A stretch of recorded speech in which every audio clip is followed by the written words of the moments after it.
It's another pilot review. Welcome back. This is We Were the Lucky Ones. This is currently on Hulu, and I'm just doing the first episode. It dropped 3 episodes, but this doesn't feel like a show people are going to binge watch. It just doesn't. It doesn't feel like this is like ooh, I gotta see what happens. Nah, I don't know. Maybe you are binge watching. Maybe you just binge watch everything now. I don't know. Anyway, click subscribe because I do TV pilot reviews because TV pilots are important. And I also want to talk about audio descriptions. So we're going to do that. But first, let's mention the fact that this stars Joey King, Logan Lerman, Robin Weigert, and a couple other actors down the line. Apparently, Murren Hingle is going to be in this at some point.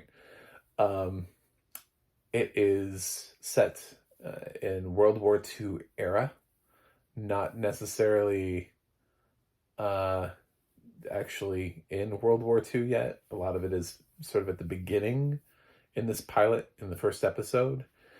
So we are seeing Jewish people before they 100% know the results of, I want to say shit hitting the fan. I'm just going to say it. We're going to get there really quickly.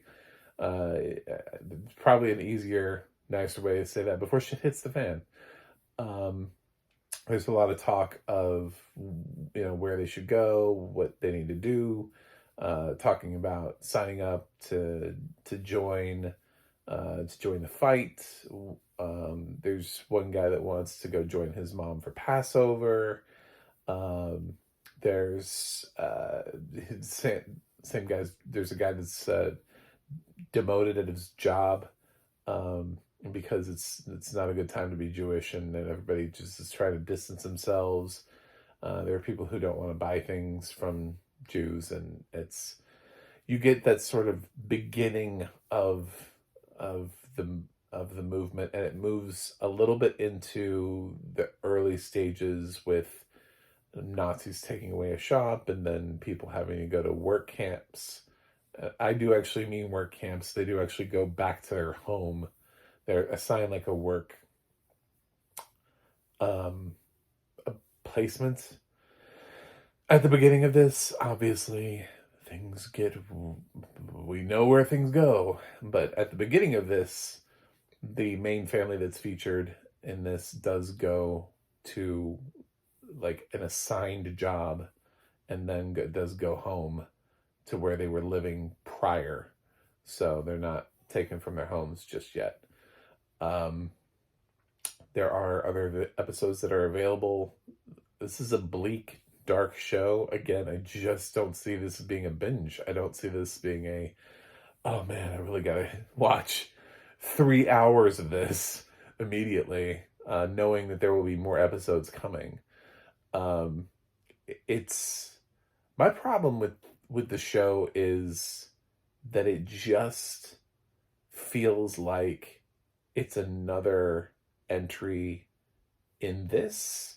It doesn't feel like it's got its own unique opinion, perspective. The only thing that's unique about it is that it starts and focuses almost entirely and uniquely on Jewish people. We're not trying to there's no German sympathizer or anything like that here. Nobody just comes into play. No Americans, no. It is focusing specifically on the Jewish people in the film, and that is a plus. That's something that makes it slightly unique. But I just watched Schindler's List fairly recently, and God, it's so hard. You put it's really an unfair comparison because they're apples and oranges. One is a film and the other is a TV series. But when you're coming out of like the zone of interest and Schindler's List into this, it doesn't have the same impact. There's something missing from this series, and I don't know what it is. As far as a TV pilot, it works for the most part in that it felt long. Mainly because it's trying to introduce you to all these characters, and this is the calm before the storm. Even though there is a little bit of storm here, this is mostly the calm before the storm. So you're being introduced to people when there's still that little bit of naivete in there as to, oh, it won't be that bad. Oh, we won't, this. And then towards the end of the episode, you start getting that, like, oh, maybe it will be that bad. And they start sort of panicking about certain things and certain choices. And there's a character that sees what happens when a woman steals from something at a work camp. And when she finds out her father snuck some potato peels, she freaks out. Because, that similar fate could have happened to her father. So it is it's going to be a bleak film. Supposedly these are going to be survivors. I would think with the title like this, We Were the Lucky Ones is not going to end with this entire cast dead. That doesn't seem like the right title for this. So, unless you're just going for just total irony, I would think that, some of our casts will survive. I don't know if they all will, but some of the main cast has to survive in order for that title to make sense. It just has to. Joey King and Logan Lerman surprised me here because honestly, the accents here are probably one of the better things. I totally thought they had hired more. I did not know who was in this. I looked it up afterwards, and I thought they had hired actual like European talent, more experienced talent. I am very unimpressed by Logan Lerman as an actor. I did not like him in Hunters. I stopped watching Hunters. I can't think of a single thing where I've ever been like, wow, Logan Lerman. Now, granted, he's one of many, but I didn't actually have a problem with him here. So this might be the first Logan Lerman performance that I walk away and go, huh, yeah, he was pretty good in that. So Joey, I've seen her in things where she's been fantastic before. Yeah, she's doing great work here. So that doesn't really surprise me. It just, the fact that she's this good at an accent, I guess, is probably the one thing that surprises me. But it's okay. I don't, as a pilot, I also have to give it props because I think it did what it needed to do as a pilot, which was introduce you to the show and introduce you to what it's going to be. Now, whether or not you choose to watch it from beyond that point is going to depend on the mood and how, how do you feel about this. It's interesting that this is dropping right around Passover, and they're directly referencing Passover in this first episode. So it's obviously a very timed release, very intentional to capture this moment in time. But I don't have a problem with the acting. I feel like we've made this film before, this series, I feel like it's, and I'm waiting to see what it is that makes it different. I've read some things about later episodes that it focuses on some of the other things that are a little less known, like some of the Russian camps, instead of just focusing on the German death camps, concentration camps, instead of just taking us immediately to Auschwitz. That it tries to focus on some of the other things that were happening during World War II and more of a grand scope. And there is something that's brought up in this episode when Poland falls, which is one of the early things that happens, that it is split between Germany and Russia, between Hitler and Stalin. Like, Stalin gets half of Poland and Hitler gets half of Poland. So there is a little bit of that's happening here. They are starting to hint that, just as a reminder, wasn't just this one guy. There were some other people that were involved in this as well. So maybe that's the reason to watch as we get there. The first episode just kind of introduces you to the family, the main characters, and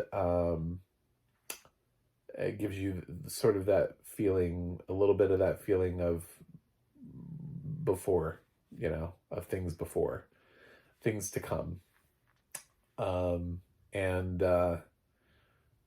I I think the audio description fails it a little bit. I gotta say, this narrator's way too upbeat, and I don't know what there's a trend here of hiring narrators that are not right for projects. I feel the same way about Apples Never Fall. That narrator is really upbeat for the show that they're narrating. It's just it feels like a much nicer tone. It's a very um like it's he this guy would be better narrating lighter fare or kids fare or something like that. He's taking away from the weight of the series. It really does matter when you pick a narrator. I don't have a problem with this guy narrating, like I do maybe some other things. Like I really just do not like the narrator on Arc. I think she needs to have some more time and marinate a little bit more. But this is just not the right project. Um, I don't know who listened to this guy's voice and was like, yeah, this guy would be great for a Holocaust drama, but that was the wrong choice.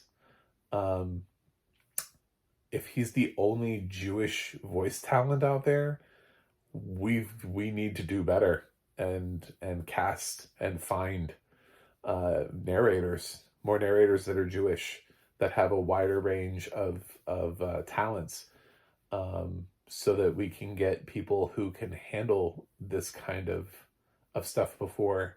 The narration on Schindler's List is amazing. It's fantastic. It's great. The narration that's on Zone of Interest is fantastic. It's great. Both of those fit their product. This does not fit the product. This fits Grey's Anatomy. I don't know. This fits something else. The written description is fine. I don't have a problem with the people who wrote it. Here, I would not have chosen this narrator.